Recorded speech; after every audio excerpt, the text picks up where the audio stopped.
First, let me wish everyone a happy new year, beginning of a hopefully very healthy and prosperous 2021.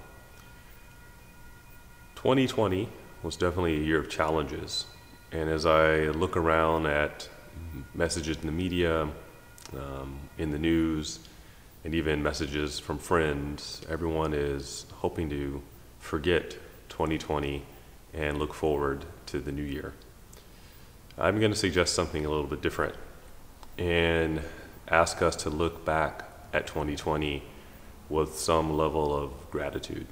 This has got to be the most difficult year that everyone can agree they face challenges, difficulties, and obstacles in their lives.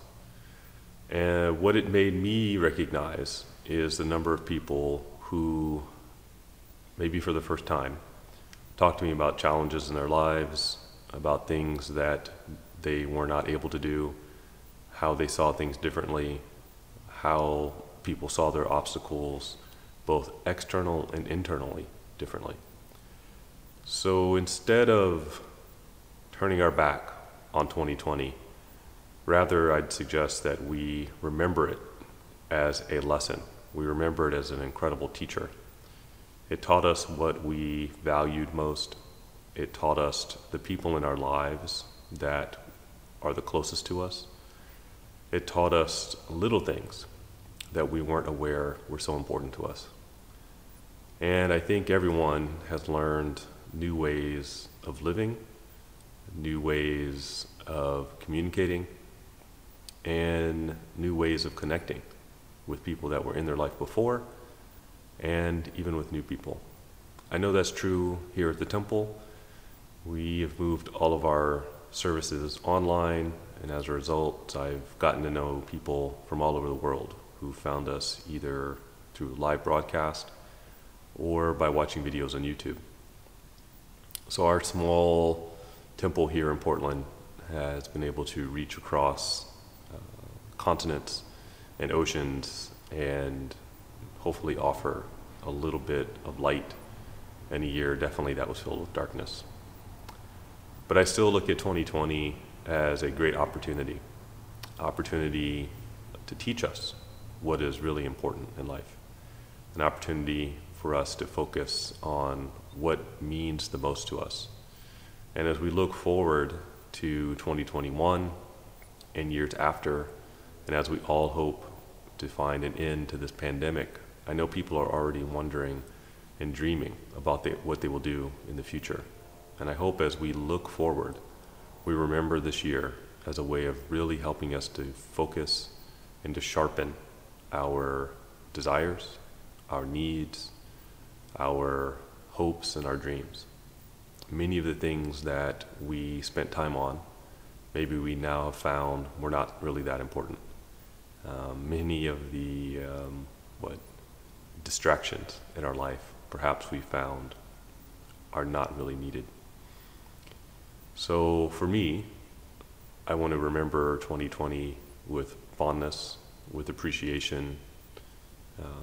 It will always be, I think, for our lifetimes, a year that brought people together, even when we were forced to be apart. This morning we completed the prayers for the new year, and for the first time I'm doing them by myself. There's no one else here at the temple. So it's a very different beginning of 2021. Nevertheless, we are praying for everyone's health, prosperity, and especially remembering those who are not with us in 2021.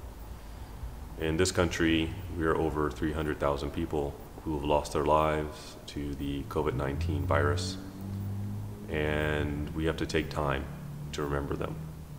And I especially look forward to a time in 2021 when we can all safely gather and remember all of those who we lost and memorialize what they meant to us. That loss extends to members of our own community here at the temple. It extends to people in the city, people all around the world. And so when I think of 2021, I think of an opportunity for the world to see its commonalities, to see what's possible if we share information, ideas, if we pool resources, and if we put our lives and our true needs as human beings ahead of greed, ahead of profit, and ahead of individualism. No one person can overcome this virus by themselves. It takes all of us working together. And I think this exemplifies the idea underlining the Bodhisattva ideal, that if we really see that our suffering, that our pain is shared by all sentient beings, then we really see the connection that we have between us. So 2020 offers us a very real meditation in action opportunity to see all the various ways that we're connected.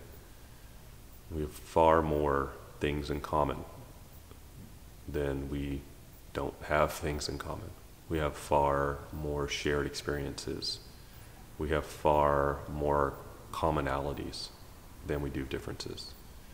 And when the world encourages us to lash out in anger, frustration, rage, I hope we can look at 2020 as an opportunity to see how connected, how needed we are for others, and how needed others are for us.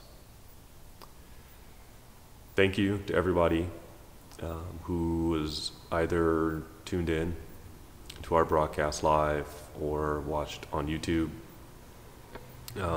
This effort of putting videos online started several years ago.